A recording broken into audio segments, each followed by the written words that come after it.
Hey, bienvenue sur l'étagère de Lucas. Et on va aller suivre 7 de Dr. Stone. La semaine dernière, on avait eu un petit affrontement contre Tsukusa avec Teiju, donc celui qui est sportif, qui avait dû aussi se faire exprès, je sais pas trop comment. Et finalement, Senku, le scientifique, a dit que seule la poudre à canon et les pistolets pourraient permettre de vaincre Tsukusa.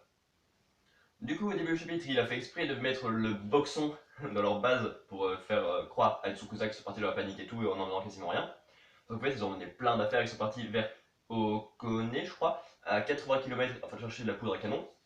Et du coup, tout le chapitre se consacre sur leur marche, avec des blagues et tout. Genre sur le fait que Taiju veut atteindre l'audience qui les protège pendant toute la nuit, qu'il nage en les portant tous les deux, qui fait plein de trucs. Et finissent.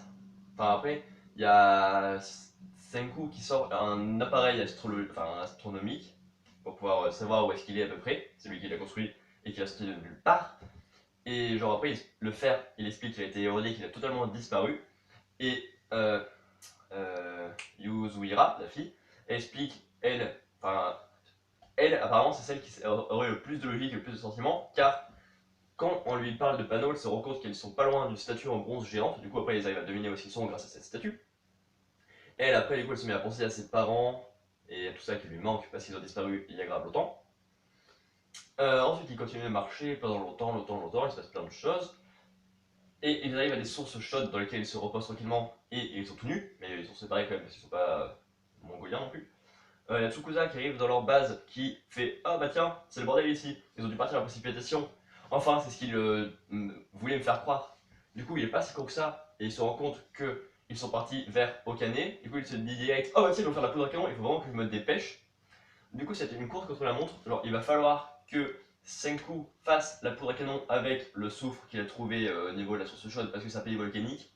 Donc, rapidement, avant que Tsukusa n'arrive pour l'empêcher. Mais bon, comme il y a normalement 80 km qui les séparent, ça ne devrait pas être trop dur de finir avant. Mais du coup, sûrement que pendant que euh, Tsukusa arrivera, il y a Taiju qui va l'affronter. Yuzuhira, je sais pas ce qu'elle va faire, et Senku va travailler sur son arme, et genre, ça sera grave. Genre, sûrement qu'elle va prendre cher, Yuzuhira, le temps que Senku le fasse, puis ensuite ils vont battre Tsukusa. Je pense que c'est à peu près comme ça. Sinon, on a vu Yuzuhira qui avait encore qui était encore en pierre au niveau du pied, mais qui disait rien parce que c'était pas trop gênant. Du coup, il la soigne, il se rend compte que finalement ça soigne aussi les blessures, mais que ça laisse des craquelures sur leur visage. Voilà, donc c'est sympathique. La prochaine fois, on va sûrement avoir une création de la poudre et avec l'arrivée de Tsukusa à la fin du chapitre. Donc laissez vos théories sur la suite de manga en commentaire, laissez un pouce bleu si cette vidéo vous a plu, à vous abonner si vous voulez en voir d'autres. Ciao!